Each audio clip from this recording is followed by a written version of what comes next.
I'm better every day. Thank you. You're looking good. You look real good. That's just Zoom. That's just Zoom. Okay.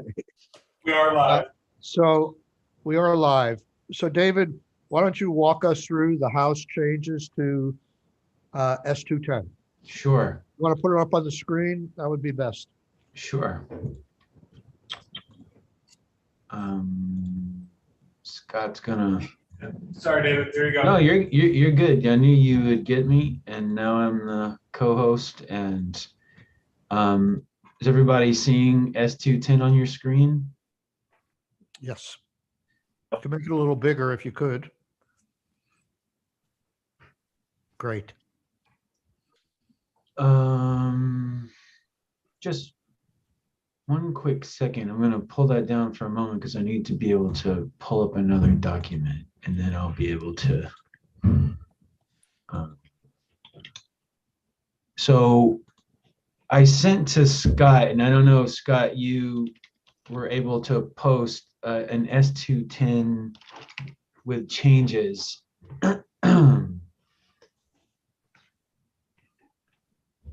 I did post you said the House version to the Senate. Yeah, it occurs to me that might not have the appropriation change in it, but that's okay. I can pull that up too. So That's on our website, dude. great. So let me get that one there. And let me pull this one up here. All right, so what should be on your screen right now is S210 as it passed the House, but then David Hall Legislative Council, S210. What this shows, though, is the changes that the House made to S210. And there's not a lot, actually. So those should be highlighted. So remember the S210 begins with our shift in the rental housing health and safety inspection registration, moving things over to DFS and then the registry DHCD. And one of the things that the House did on this was to change your language in subdivision 5 here to, this is the piece, this is the exemption from registration about units that are accessory to an owner occupied residence. And you all had this as basically it's owner occupied and there's three or fewer units on the property. And they were really unclear about whether the intention was to have it be was it supposed to be 4 total units or 3 total units? And, there's a lot of testimony about how conventional mortgage financing, the residential standard is 4 or fewer units. And so I think because of all of that, they changed this over to be 4 or fewer units, and the owner of the property occupies one of the units as a primary residence. So, as I said, you had 3, they put it 4, so that's really the difference there. Okay. Now they still have the 90 days here. They kept that. Okay. They kept all the other exemptions and the scaling up, prospective repeal, the number and authorization for the positions, the transition piece with local health officials, and the overall construct are the same through here.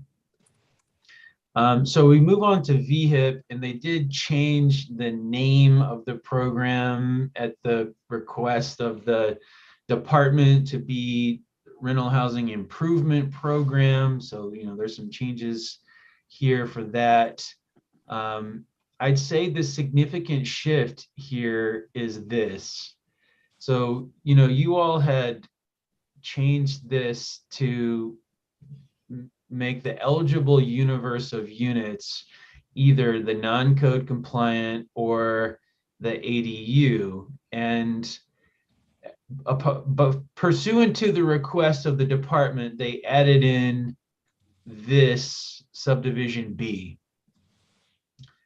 And I want to say that the import of this is to really significantly expand the universe of what could be financed through this program.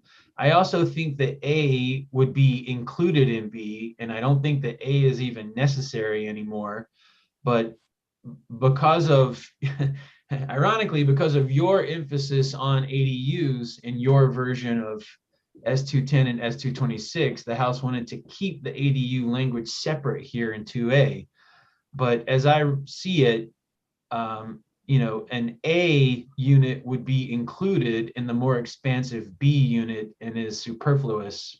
I've read this several times. Yeah. I'm really confused. I don't know if this is an and or an or, and I don't know what B is trying to cover. Any ADU. Yeah. with an So existing- I think what's important to remember is that because your version, what was your version, which is now 2A, includes this cross-reference to 24 VSA 4412(1)E. That means that the type of accessory unit you would permit in this program to be financed has to meet those requirements in statute for an ADU. So that has to be no bigger than 30% of the footprint and has to be clearly subservient to the unit that's owner occupied and blah, blah, blah. So it's an accessory dwelling unit as defined narrowly in statute. There to be goes a big step beyond that and says any new unit that is created on a property with an existing structure.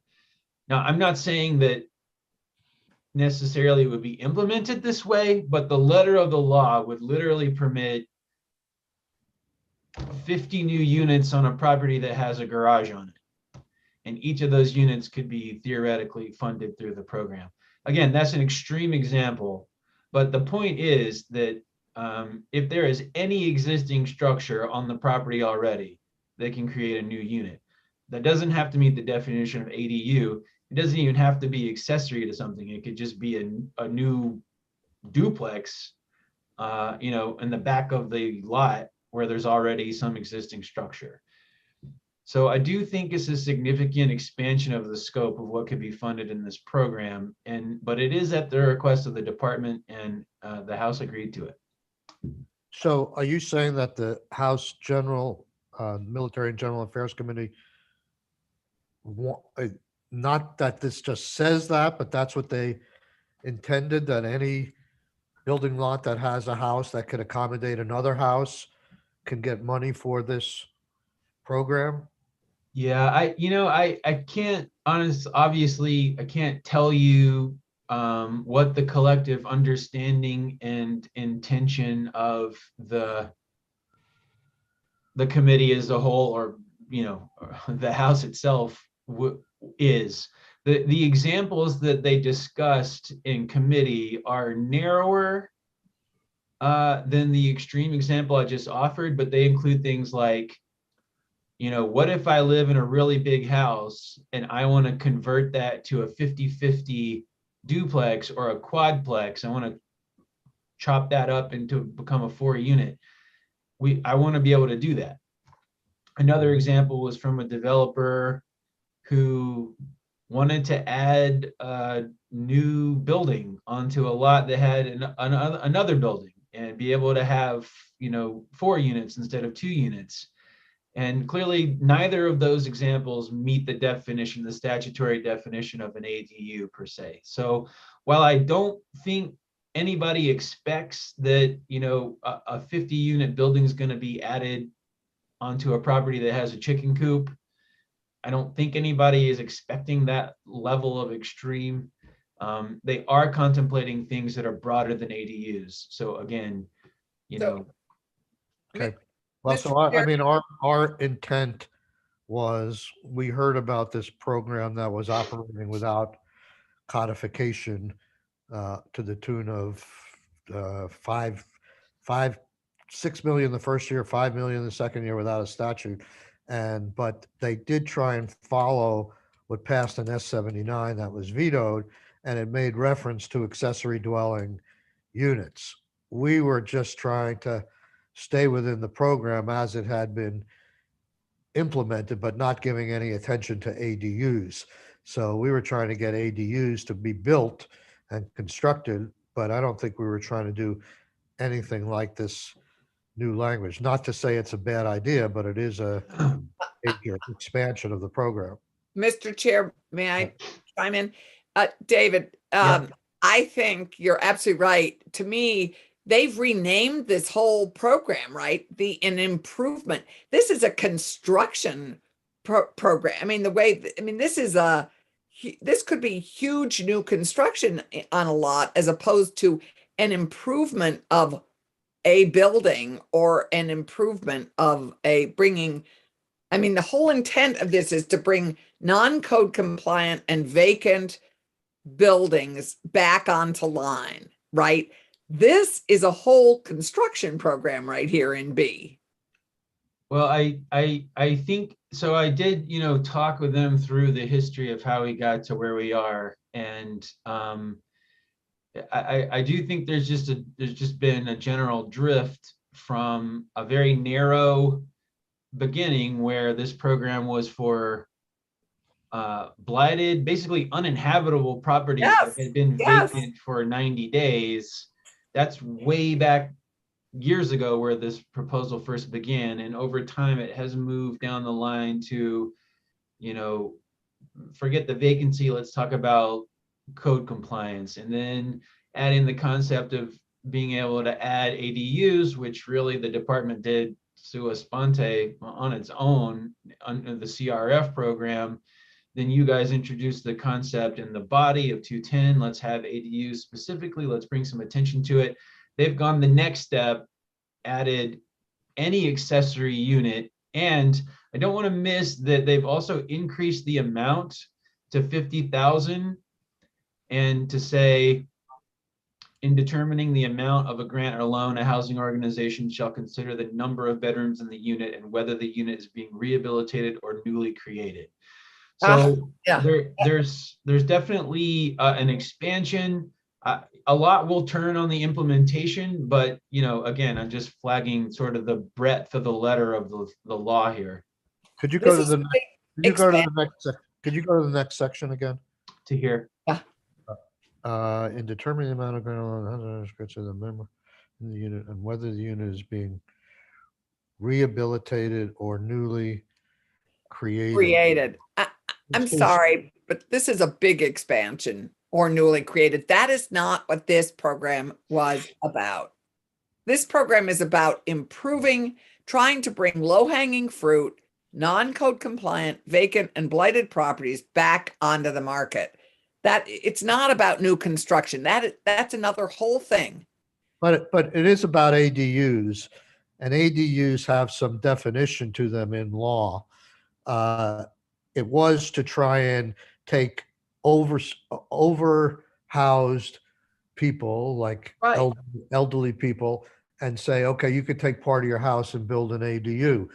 I guess the idea of saying, we want to effectively expand the ADU law to go to more than 900 square feet is a bigger issue than what we had proposed. But let's move on to see what other changes are. I have a suggestion for a couple of changes that we can concur with further amendment. Let's go. All right, so this is a minor change, just saying that they'll report their data quarterly instead of monthly. And that's in large part because of the contractor with whom they're working that only is able to report on a quarterly basis, is my understanding. The piece here in E, program requirements applicable to grants. So this is, you just see the highlighted language. This moves beyond simply households exiting homelessness. It adds or actively working with an immigrant or refugee resettlement program. And, I believe the department had proposed a specific group, but, after some discussion about whether it's good, since this is going to be a permanently codified program, it's better to have the more generic phrasing here, was the thought. So that's sort of a second class of households that could be eligible under the grant portion, but it doesn't change the loan portion. And that's it for that part of the program. They do change the money for the programs here. So $20 million to DHCD, and they can use up to $1 million of that money to facilitate a statewide education and navigation system to assist homeowners with designing, financing, permitting, constructing accessory dwelling units. So So would this section, when they say accessory dwelling units, would that be this statutory or that other provision that allows for any construction? yeah, and I think it's vague, and I think it's a fair question, and it's a point that I raised, and they just, again, they felt like the Senate really was emphasizing ADUs in particular, and I think that they wanted to just leave it how it came. And Okay. That's pretty much what we had done in that language, except I think ours a may or a shall, or should they set aside $1 million for that, or can they not do this at all? Well, the way that you guys actually set it up, you'll recall, is you passed 210, but then you also passed 226 to say that you're gonna Right. hold out a certain value to be Right. allocated for ADUs, and of that money, they could use up to what worked out to be $1 million to assist homeowners. Right. We should okay, let's go on. Any more in here? That's it for this bill. That's the changes. So committee, I have been talking with David about this. My feeling is as you know, I was very strong on the ADU thing, and I think the committee supported that. They maybe, I don't know if this crosses over to 226, but in 226, you recall, we took $5 million of the $20 million for VHIP and said they had to set aside that $5 million for conversion of ADUs. And then we said of that $5 million, $1 million should be used to help homeowners navigate the ADU process in terms of helping them with permitting, financing, et cetera. They got, as far as I know, they haven't supported that carve out. Is that correct, David, either in this bill or in 226? They did not want to separate out how much of the 20 million would be allocated where, because in part, again, they sort of expanded the eligibility of properties, but also put that piece in about how the department would modify or consider the amount of the grant based on what kind of unit it was. And my recollection in the testimony was, the discussion was that they basically said, let the market decide where the demand is. And if it's more for ADUs, let them use more than X%. And if it's more for rehab, let them use more for rehab. So that's where they landed. So I guess I feel like that it has been a poor stepchild in this equation thus far. They've only developed one ADU in the $12 million or whatever that they put towards this program. The money primarily goes to the nonprofits, and they deal with blighted property rather than the more potentially middle-class ADU development. And so I'm willing to lower the percentage a little bit, but I want at least a carve out for ADUs. The second thing I want, and this was our mistake, but I wrote Tom Stevens about this before he voted the bill to see if he corrected it. We have the ADUs presently subject to renting to homeless or to very low income people, like the blighted property that's owned by landlords for 5 or 10 years respectively. I think we have to change that. And to the extent we want to address some affordability with the ADUs, we could say that the rent shall be for the same 10 years. It shall be at market rate rents, or the same kind of language that was in as the final, if you recall, for the blighted property, you had to do homelessness for 5 years, homeless folks for 5 years, or people with vouchers for 10 years, or if you can't find any of those folks, then you go to doing market rate or fair market value. So we missed that, and they didn't, and I told them, but they didn't fix that. So I think that would be such a chilling effect on people developing ADUs where they're living with the person that they want to be able to screen and charge a certain amount of rent for that I think we need to change that. And then the third thing, I think, and this is sort of a small, I mean, I think we do need to get rid of, like what Allison was talking about, that language that opens this up to any construction. But the third thing I was thinking of suggesting was, and I know the governor said this repeatedly, he talks about this, he suggested that he would like to have any rental unit that's less than 120 days a year not be included in this program. I don't have a big problem that we had suggested that at 90 days.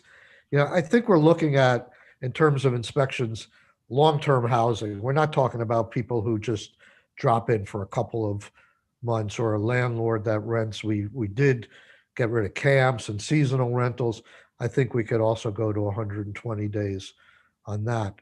But those would be the three changes I would make, and I've asked David to draft those up, and he could put those on the screen, and then people could yell at them or make additional changes. But why don't we go in that order, if David could put that amendment up? And this would be a concurrence with further proposal of amendment.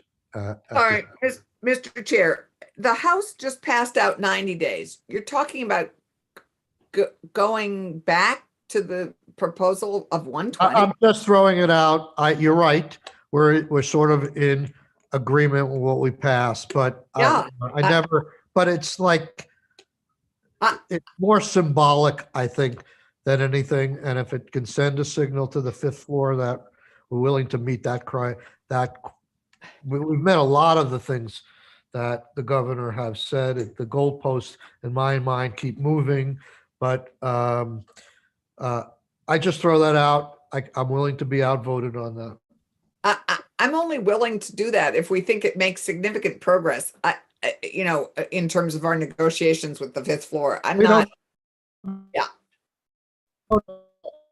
No, and you know, my experience, unfortunately, with the fifth floor has been, I try to be reasonable, transparent, and work with them. And so far, I mean, it's worked in some cases and not in others.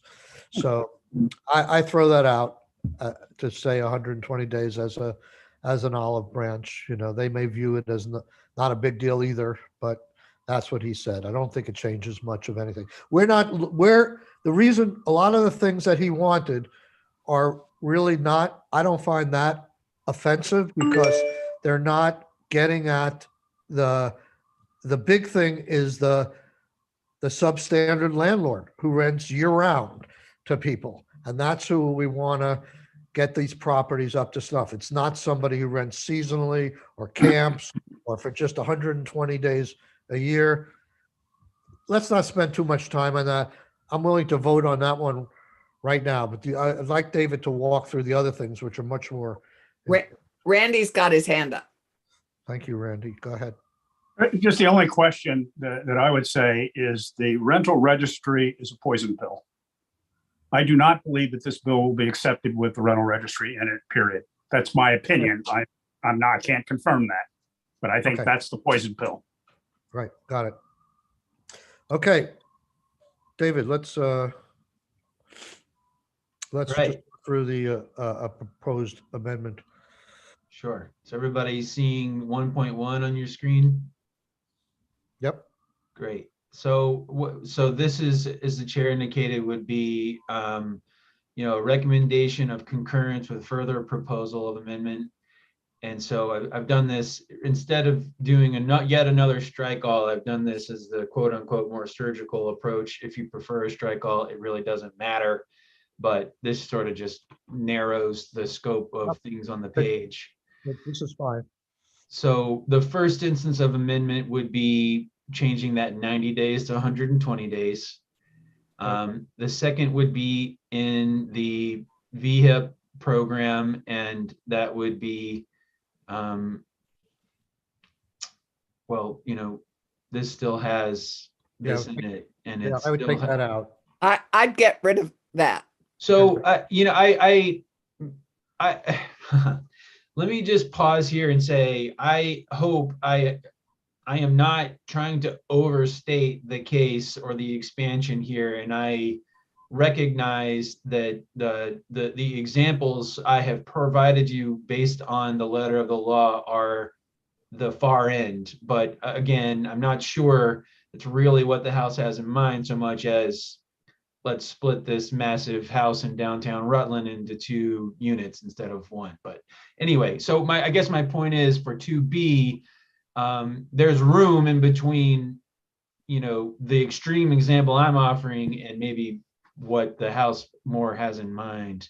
If Right. you want And me to, I just don't think we have the time to get into yeah, that. If they want to come back and we have time, they can. yep, they fair can enough. go. All right. We need to add language there though, don't we, about it can't be a short-term rental from our language, or just put back our language on accessory dwellings. I thought it was already in here that absolutely it cannot be a short-term rental. If we're putting public money into ADUs, it cannot be a short-term rental. I thought you already had that in here. I don't know if it's still in there. I'll have to, I can't remember how David that, didn't show us that it had been struck. that may have just been a mistake on my part. It could have been a mistake, but it also could have been in 226 and not here. So, Well, let's make it here as well. I want to Right. make sure no ADU is a short-term rental with public money. That if public money is going, we need long-term rentals. We do not need. I agree with Senator Clarkson. So everybody good here on 2? We will make sure that we say that not an STR here, and we'll just get rid of this expansion language here. Yeah. Good. I All just right. want to make sure we're not doing the same thing that Burlington is doing right now with some of these regulations where it follows the property after you sell it, et cetera. I mean, I want to make sure we're thoughtful about how that gets enforced or for what time frame it is enforced. this that we've talked about this is almost it's very difficult on the enforcement end, just as all short-term rentals when they're constructed, regardless of this law. Our present law is short-term rentals. It's hard to we used to have, for instance, that it had to be a family member had to be living there, and there's sort of no way when the family member dies to rent to another family member. So it's just, over time, I'm not sure that we're going to be able to follow the letter of the law of short-term rentals, but we are be able to point to this thing that it said it can't become a rental unit that's rented for not on a annual basis, or it can't be it can't be an Airbnb. It can't be a VRBO. That's what we're able to do. That's what we're saying here is if you're using this program to finance conversion of ADU, it cannot be used as a short-term rental. But right now, I understand that. Can someone remind me what the definition is? Is it renting for less than 28 days? David could probably, there is a definition of what a short-term rental. It's a little complicated. It's 15 days in the course of it's got to be more than David, go ahead. I'm pulling it up. I think part of the reason, if I'm remembering now, that it's not in the House version is because nobody, because of the way this program is set up, so that there's going to be, a lease, a long-term lease to the household coming on board. I don't think anybody thought STR was even a possibility through this Right. program. But the definition is, it means a furnished house, condominium, or other dwelling room or self-contained dwelling unit rented to the transient, traveling, or vacationing public for a period of fewer than 30 consecutive days and for more than 14 days per calendar year. Right. I mean, the thing that we talked about a lot was whether we were going to broaden this ADU development to allow for the owner to not occupy the primary house. And that's what we said we're going to keep in place for this, as well as not allow it to be a short-term rental. So it's hard to enforce this down the road, but we can't have somebody who's not living in the house asking for state money to build another unit and then just start renting out both units. So We can, protect can everybody. so I hate to skip ahead to what I've created as a new G here, but this may be a place to address the issue. So basically the new G, the way that I've set this up is that, F, the requirements for forgivable loans, and E, the requirements for grants will be, so this new highlighted language makes these provisions applicable to the non-code compliant unit, right?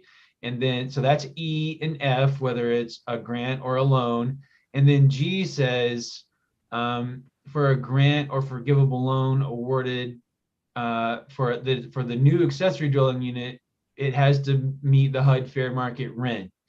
And so you could add it here and say, like, for the period of the grant or loan, you can't use it as an STR, and the owner has to continue to occupy the underlying, residence to which the accessory is built as their primary residence. I don't know if you want to do that, but this could be a place to add those conditions. I'm not sure what added conditions we would want. We want the no short-term rental. Yep. And my understanding is the accessory dwelling unit law already requires that it be owner occupied.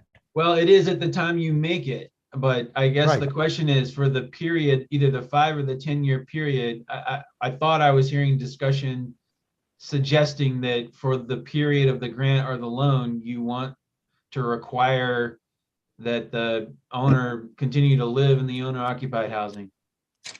I didn't want to do that. I do want them to be subject to the rent provisions. Right, okay. Well, actually, our whole about the ADUs, and I think Keisha brings it up and is remembering that our whole, and I think why she's concerned about the ongoing aspect of it is we did require, I mean, it changes the nature of a community when the owner isn't in the building. So for me, and if you'll recall, we had quite robust conversation about this. I think it's very important that the owner, otherwise it just becomes another rental property. This is an accessory dwelling unit. accessory to an owner's full-time occupation of one of the units on the property. We've now made it possible for it to be in the small one, but I think it's critically important that the owner live in part of this either building or lot. I understand that, and we did have considerable conversation, but I think the conclusion was we were going to keep the requirement that in order to develop an ADU, you have to be an owner occupied building. But Correct. think about owner occupied buildings in the present ADU law. Forget about this grant or loan prior. If you want to develop an ADU, you go into the town, you say, I have a subservient building, I want to be here. There's no oversight 5 years down the road that says you can't move out of the primary residence. So I thought we just decided that we were going to take care of these.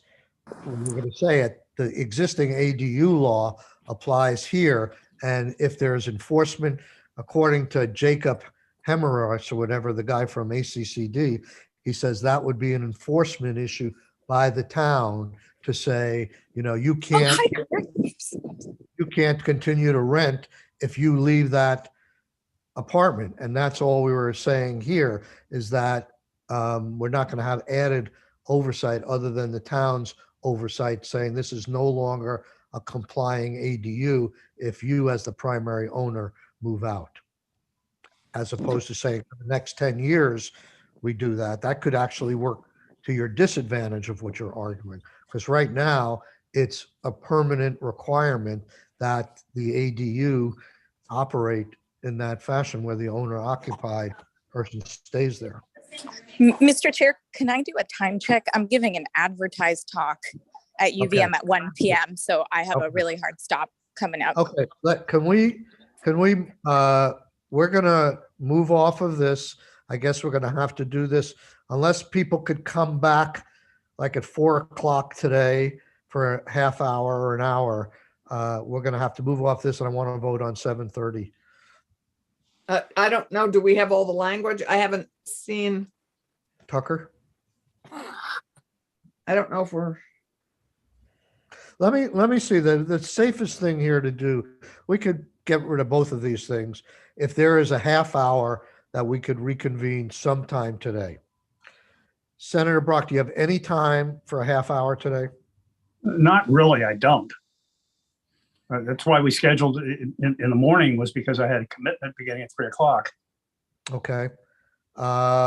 Senator Rahm, when are you finished with your talk? It's an hour long. Senator Brock, could you do 2:15 to 2:45? Reluctantly. I thank you. I appreciate that. All right, let's reconvene at 2:15 and I'll have all this lined up and we could hopefully Hey, vote. Mr. Chair, Yes. I have an Yeah, ed financing meeting at 2. I could be there at 2:30. Okay. Okay, we could hold the vote open for you as well. I just want to really get these two onto the calendar for tomorrow. Okay, or the notice calendar. Thank you. We'll reconvene at 2:15 and Senator Bound will join us at 2:30. And we'll finish promptly at 2:45. I apologize. I'm trying to do my best. Thank you very much. Thank you. Sorry. Are we not finishing or? Sorry. We're done. We're done right now.